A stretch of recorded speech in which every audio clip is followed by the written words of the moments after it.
अस्सलामुअलैकुम वरहमतुल्लाहि वबरकातुहू। नाज़रीन किराम, उम्मीद करता हूँ कि आप तमामी हज़रात खैरियत व आफ़ियत से होंगे। आज मैं ऐसे टॉपिक पर और ऐसे मौजू पर बात करने वाला हूँ क्योंकि मैं इस टॉपिक पर आज से पहले कभी भी बात नहीं किया हूँ, क्योंकि आज ये मेरे लिए नई बात होगी, ये आप सब के लिए भी नई बात होगी, क्योंकि इससे पहले मैं इस ताल्लुक़ से कभी भी बात नहीं किया है। तो मैं आज जिस टॉपिक पर बात करने वाला हूं और वो है बिहार की सरज़मीन यानी सीमांचल की धरती के ताल्लुक़ से बात करने वाला हूं। और वो इस वजह से है कि आने वाले कुछ महीनों के बाद सीमांचल की धरती में यानी कि पूरे बिहार में इलेक्शन होना है, और इस इलेक्शन को लेकर के मैं आज आपके सामने कुछ बातें रखने की कोशिश कर रहा हूं।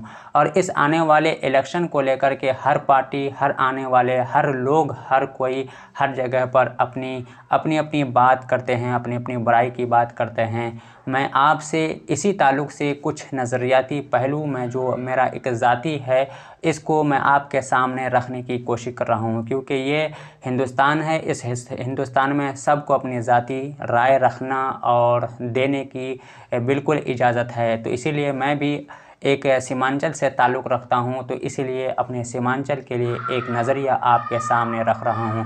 अगर मेरे इस नज़रिया से आप इत्तेफाक रखेंगे तो 10 लोगों तक ज़रूर शेयर करिएगा और अपनी राय अब कमेंट बॉक्स में ज़रूर रखिएगा। चलिए, तो हम आज बात करते हैं दो ऐसे पार्टियों के ताल्लुक़ से जो पिछले कई सालों से सीमांचल की धरती पर अपना कदम रंजा करने की कोशिश कर रहे हैं, तगोदो कर रहे हैं।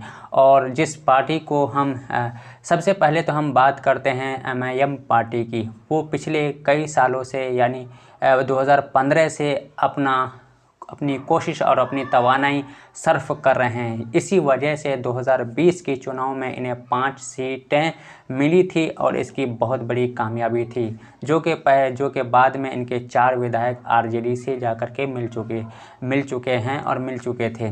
तो नाज़रीन, मैं आपको इस पार्टी के ताल्लुक़ से ज़्यादा विस्तार से, ज़्यादा तफसील से बताने की कोशिश तो नहीं करूँगा।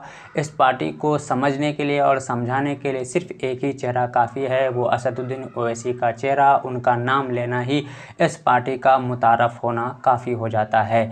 तो इस पार्टी का मकसद और मनहज एक ही है कि आपकी क़यादत खड़ी करना, यानी मुस्लिम तबका की क़यादत खड़ी करना बहुत ही ज़रूरी है। इस पार्टी का मनसब और मकसद एक ही है कि आप जितना हैं आप अपने हिस्सेदारी की बात करिए, और इसकी बुनियाद पर आपको हिस्सा भी मिलना चाहिए। यानी आपको क़यादत की बात करते हैं, ग़ुलामी की बात नहीं करते हैं। आज एक दूसरी पार्टी जो 2022 में लॉन्च हुई है, वो जन स्वराज की पार्टी, यानी जन स्वराज पार्टी वो प्रशांत किशोर की पार्टी है, जिन्होंने कई सालों से तगोदो करके पूरे बिहार में पद यात्रा के ज़रिए से अपनी पार्टी का मुतारफ़ कर रहे हैं और करवा रहे हैं। वो बिहार तब्दीली का नाम दे करके लोगों से मुलाकात कर रहे हैं और लोगों से अपनी पार्टी की मुतारफ़ करवा रहे हैं। तो ये जन स्वराज पार्टी बिहार की सरज़मीन यानी इलाका यानी सीमांचल इलाका में भी अपनी कोशिश और तगोदो कर रही है, क्योंकि ये हर पार्टी को, हर किसी को ये इजाज़त है कि हिंदुस्तान के किसी भी कोने में जा कर के अपना रंग दिखाए, अपनी तगोदो करे, कोशिश करे, मेहनत करे। तो इसी बुनियाद पर जन स्वराज पार्टी भी सीमांचल की धरती में अपना तगोदो यानी कोशिश कर रही है। समझाना और बताना यह है कि दो पार्टी है और दोनों पार्टी का मनसब और मनहज दो अलग अलग है। प्रशांत किशोर साहब ये कह रहे हैं कि हम बिहार को बदलेंगे, बिहार का एक दूसरा विकल्प है जन स्वराज। तो क्या ये मुसलमानों के लिए, ख़ास तौर से सीमांचल के रहने वाले मुस्लिम तबका के लिए जन स्वराज पार्टी विकल्प हो सकता है या नहीं हो सकता है? आज मैं इसी के ताल्लुक़ से 2 लाइनों में यानी कुछ जुमलों में आपके सामने रखने की कोशिश करता हूँ। प्रशांत किशोर साहब हर महाज पर, हर प्रोग्राम में या हर इंटरव्यू में यही कहते हैं कि बिहार को बदलने की ज़रूरत है, मज़हब और मसलक से ऊपर उठ करके बिहार को बदल करके तरक्की की राह पर गामज़न करने की ज़रूरत है। लेकिन एक इंटरव्यू में उनसे जब पूछा गया कि मुसलमानों को सत्ता पर आने की ज़रूरत है या नहीं, तो आप इस वीडियो आपके गालिबन ये वीडियो आपकी नज़र से गुज़र चुकी होगी कि उस वीडियो में, इस क्लिप में प्रशांत किशोर साहब क्या कर रहे हैं कि मुसलमानों को सत्ता पर आने की कोई ज़रूरत नहीं है, उन्हें अपनी हालत बदलने की ज़रूरत है। तो आप समझ सकते हैं कि कोई भी पार्टी आपको हुकूक और हक देने की बात उसी वक्त कर सकते हैं जब आप सत्ता पर आएंगे और सत्ता पक्ष बनेंगे।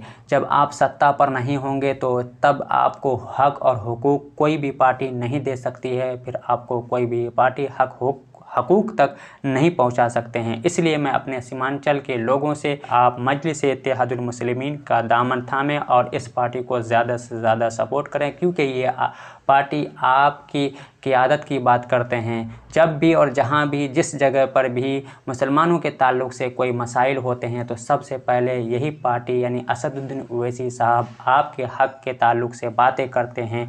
तो इसीलिए मेरा मानना यह है कि इस पार्टी को यानी असदुद्दीन ओवैसी की पार्टी को आप अपने इलाके से कामयाब करें और जहां पर भी हों, जिस जगह पर भी हों, ये लड़ें, उस जगह से कामयाब करिए। और जब कामयाब करेंगे तो फिर आपकी बात सुनी जाएगी, मानी जाएगी, तब जाकर के आपको हक मिलेगा।